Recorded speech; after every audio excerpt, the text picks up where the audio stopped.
अंडे हे नेहमी हेल्दी मानले जातात. तर आपल्याला सकाळ सकाळ नाश्त्याला काय करावं हा प्रश्न पडतो. तर अगदी मस्त अशी छानपैकी रेसिपी अंड्याचा पराठा अगदी सर्वांना आवडेल असा ही रेसिपी केलेली आहे. तर हा व्हिडिओ तुम्ही शेवटपर्यंत बघा. आवडला तर एक लाईक करा. नमस्कार, रॉयल किचन मराठीमध्ये आपले सर्वांचे मनापासून स्वागत. तर पहिल्यांदा मी एक मोठं बाऊल घेतलं, त्यामध्ये 1 वाटी गव्हाचं पीठ घेतलेलं आहे. आता बाऊलमध्ये गव्हाचं पीठ टाकलेलं आहे. त्यामध्ये आता चवीनुसार मीठ टाकून घ्यायचं आहे आणि त्यामध्ये 1 चमचा बारीक चिरलेली कोथिंबीर टाकून द्यायची आहे आणि हे सर्व मिश्रण मिक्स करून घ्यायचं आहे. आणि मिक्स झाल्यानंतर त्याच्यामध्ये आता पाण्याने मळून घ्यायचं आहे. पाणी थोडे थोडे करून त्यामध्ये टाकून आता पीठ असं चांगलं आपण पराठ्याला किंवा थोडंसं असं चपातीला बनवतो त्याप्रमाणे मळायचं. हे अशा पद्धतीने मळून घ्यायचं आणि त्यामध्ये जरा 1 चमचा तेल टाकून अजून पीठ छानपैकी मळून घ्यायचं आणि थोडं 10 मिनिटं असं ठेवायचं. 1 ग्लास पाणी घेतले होते, त्याचं थोडंच राहिलेलं आहे, एवढा पाण्याचा वापर झाला. त्यानंतर पळपूट घेऊन त्यावर पीठ घेतलेले आहे आणि आता पूर्ण पिठाचा गोल आकार करून लाटून घेत आहे. अशी मोठी अशी पोळी तयार करून घ्यायची आहे. थोडंसं पीठ लावून चांगलं एक पोळी चांगली मोठीशी अगदी पोळपटा एवढी पोळी तयार करून घेतलेली आहे आणि त्याच्यावर 1 चमचा तेल टाकून हातानेच त्याला सगळीकडे फिरवलेलं आहे आणि त्याच्यावर थोडंसं असं पीठ टाकून घ्यायचं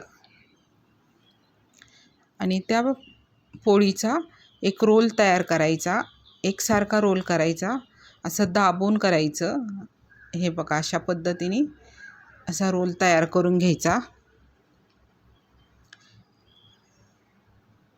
आणि दोन्ही साईडला थोडंसं असं आतमध्ये दाबून ते घट्ट करायचं आणि मध्ये सेंटरला कट करायचं आणि त्याचे छोटे छोटे क्यूब कट करायचे. अशा पद्धतीने 4 क्यूब तयार करून घेतलेले आहेत. असे 4 गोळे 4 म्हणजे 8 झालेले आहेत. त्यातला 1 गोळा उचलायचा आणि तो लाटून घ्यायचा.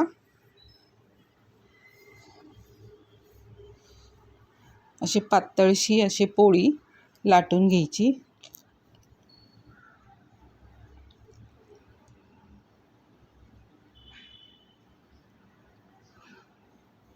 अशा छानपैकी पोळी लाटून घ्यायची. आता दुसरी पण अशाच पद्धतीने लाटून घ्यायच्या.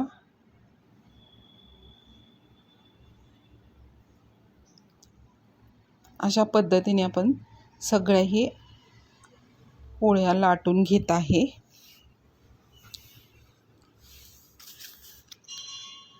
हे बघा, आता सगळ्या पोळ्या आपण लाटून घेत आहे. आता गॅसवर एक पॅन ठेवायचा आणि आता आपल्याला ह्या ज्या छोट्या पोळ्या आहेत ना त्या भाजून घ्यायच्या.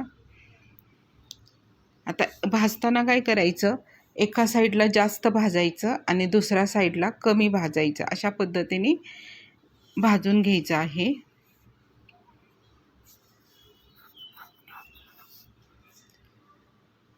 हे बघा, आता एका साईडला भाजलेले, आता दुसऱ्या साईडला अशाच पद्धतीने सर्व पोळ्या तयार करून घेतलेल्या आहेत. एका साईडला भाजलेले आहेत आणि दुसऱ्या साईडला कमी भाजलेले आहेत. त्यानंतर एक बाऊल घ्यायचा, त्यामध्ये आता अंडी फोडून टाकायची. एक एक करून मी 4 अंडी घेतलेली आहेत. ती 4ही अंडी त्यामध्ये फोडून टाकायची. आता त्यामध्ये चवीनुसार मीठ टाकायचं.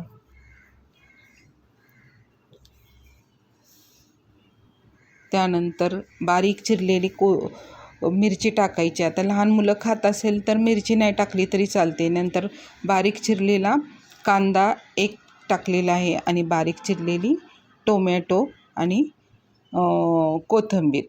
अशा पद्धतीने सर्व मिश्रण मिक्स करून चांगलं मिक्स करून घ्यायचं आहे एकसारखं. त्यानंतर गॅसवर परत पॅन ठेवायचा. त्यामध्ये तेल ओतून घ्यायचं. पहिल्यांदा चमच्याने थोडंसं तेल ओतून घ्यायचं आणि त्यामध्ये आता चमच्याने जे अंड्याचं आपण मिश्रण केलं ते त्यामध्ये टाकून तळून घ्यायचं. आता एका साईडला आपण पोळी छानपैकी भाजली होती ना, ती साईड आतमध्ये घ्यायची आणि दुसरी साईड जी कमी भाजली ती वरच्या साईडला घ्यायचा आणि चांगलं अंडं तळून घ्यायचं आहे पहिल्यांदा आणि नंतर उलटून दुसरी साईड उलटायची. आता परत काय करायचं, थोडं मिश्रण घ्यायचं आणि वर टाकायचं. हे बघा, अशा पद्धतीने वर टाकायचं आणि त्याच्यावर दुसरी पोळी टाकायची आणि आता छानपैकी असं दोन्ही साईडनी पराठा तळून घ्यायचा. थोडं थोडं तेल टाकून पराठा छानपैकी तळून घ्यायचा. आता सकाळ सकाळ आपल्याला नाश्त्याला काय करायचा हा प्रश्न पडतो. मग पटकन आपण अंडी असेल तर अशा पद्धतीने जर अगदी पौष्टिक पराठा तयार करून दिला तर सर्वांचंच नक्की आवडेल आणि पोट पण छानपैकी दिवसभर भूक लागणार नाही, अशा पद्धतीने भरून जाईल. मुलांनाही आवडेल. मुलांच्या सकाळी नाश्ता दिला तर शाळेत जायच्या अगोदर तर मुलांची एनर्जीही सुद्धा वाढेल छानपैकी. आपला पराठा बघा चांगला भाजत आलेला आहे. आता वरून थोडंसं असं तेल टाकायचं आणि गॅस तसा मी मीडियम फ्लेमवरच ठेवलेला आहे, कारण हाय फ्लेमवर ठेवला की मग काय होतं, लवकर करपला जातो. मस्त असं दोन्ही साईडनी छानपैकी आता ब्राऊन कलर येईपर्यंत छानपैकी खरपूस भाजलेला आहे. आता हे बघा किती सुंदर झालेला आहे पराठा. आता अशाच पद्धतीने सर्व पराठे करून घ्यायचे. असं मस्त असे खरपूस पराठे अगदी सर्वांना आवडेल असे झालेले आणि मध्ये असं कट करून घ्यायचे. हे बघा, अशा पद्धतीने मस्तपैकी कट करून घ्यायचे. किती छान आहेत. तुम्ही करून बघा, ही रेसिपी नक्की आवडेल तुम्हाला. हा व्हिडिओ आवडला असेल तर कमेंट करून सांगा, लाईक करा, सबस्क्राईब करा. धन्यवाद.